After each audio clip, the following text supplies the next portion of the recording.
नमस्कार विद्यार्थी मित्रों, आज हम कक्षा 6 में इकाई 3 जरा मुस्कुराइए इस विषय के अभ्यासक्रम के कुछ प्रश्नों को हल करेंगे। प्रश्न 3 है, रेखांकित शब्दों के लिंग बदलकर वाक्य फिर से लिखिए। लिंग परिवर्तन यानी अगर लिंग किसी स्त्री या किसी पुरुष जाति का जो बोध कराते हैं उसे लिंग कहा जाता है। यहाँ पर अगर शब्द स्त्रीलिंग है तो उसे पुल्लिंग में बदलना है, और अगर पुल्लिंग है तो उसे स्त्रीलिंग में बदलना है। तो स्त्रीलिंग यानी स्त्री जाति का बोध कराने वाले शब्द, और पुल्लिंग यानी पुरुष जाति का बोध कराने वाले शब्द। पहला है, मेरे दादाजी यात्रा पर गए हैं। तो दादाजी शब्द पुल्लिंग है, पुल्लिंग का स्त्रीलिंग होगा दादी जी। तो मेरी दादी जी यात्रा पर गई हैं।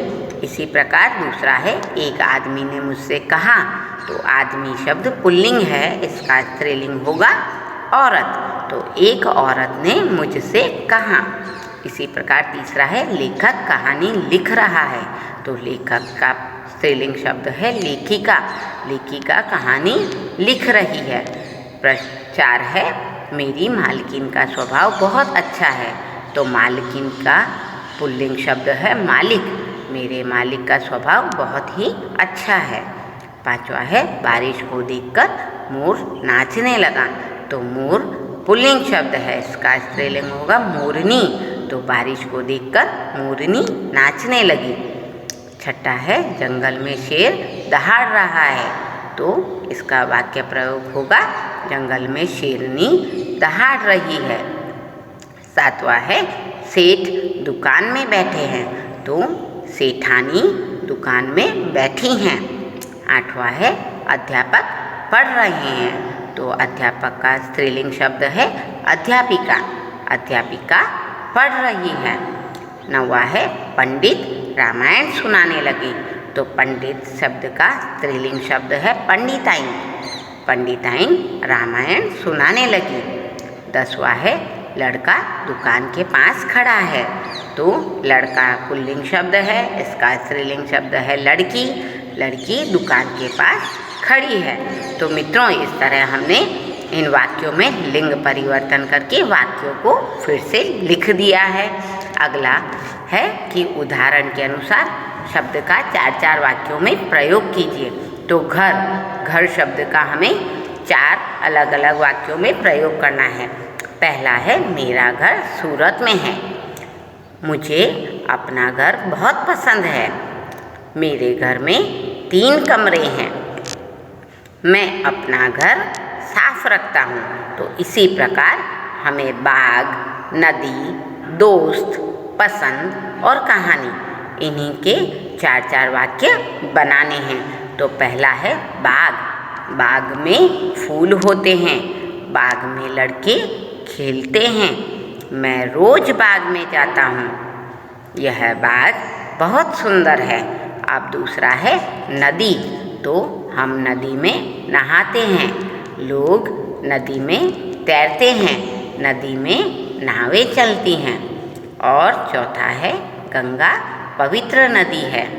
तीसरा है दोस्त, गौरव मेरा दोस्त है।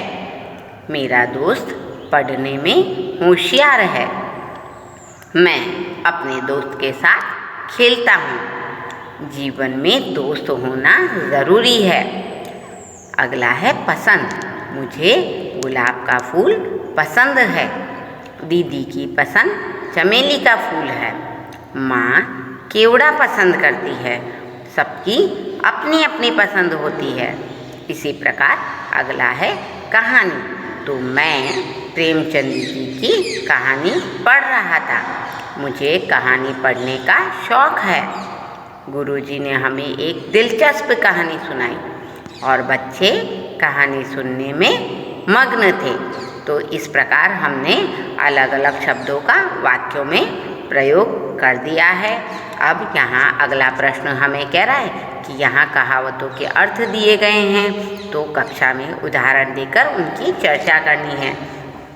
तो पहली कहावत है, अक्ल बड़ी या भैंस। देखिए, शरीर बड़ा हो पर उससे कोई फर्क नहीं पड़ता। अक्ल बड़ी होती है। अक्ल से हम कई प्रकार की समस्याओं को हल कर सकते हैं। तो यहाँ पर अक्ल बड़ी या भैंस, तो अक्ल देखा जाए तो बहुत छोटी होती है, लेकिन सही मायनों में वह बड़ी होती है, क्योंकि उसमें ज्ञान विज्ञान की बातें भरी हुई होती है। सभी समस्याओं का समाधान हम अक्ल के जोर पर ही कर सकते हैं। दूसरा है आसमान से घिरा खजूर में अटका। तो एक के बाद एक विपत्ति में फंसना, यानी आसमान से कोई व्यक्ति गिरा और वह जाकर खजूर के पेड़ पर अटक गया। या खजूर का पेड़ मित्रों आपने देखा ही होता है, क्योंकि उसके ऊपर ना तो कोई सहारा होता है, उसके पत्तियां भी बहुत छोटी छोटी होती है। इसके अलावा वह किसी को फल देने के लायक या आश्रय देने के लायक भी नहीं होता। तो यहाँ है कि एक के बाद एक विपत्ति में फंसना। आए थे हरि भजन को, ओटन लगे कपास, यानी अच्छा काम छोड़कर किसी महत्वहीन काम में लग जाना। तो हम आए थे हरि भजन के लिए, पर ओटन लगे कपास, यानी कपास को बीनने बैठ गए। जो गरजते हैं वो बरसते नहीं, यानी जो डींग मारते हैं वो उसके अकॉर्डिंग काम नहीं करते हैं। जैसी करनी वैसी भरनी, यानी जो जैसा करते हैं उसे उसी के अनुसार फल भुगतना पड़ता है। तो मित्रों, आज हमने अभ्यासक्रम में इन प्रश्नों को हल किया, पढ़ा और समझा। धन्यवाद।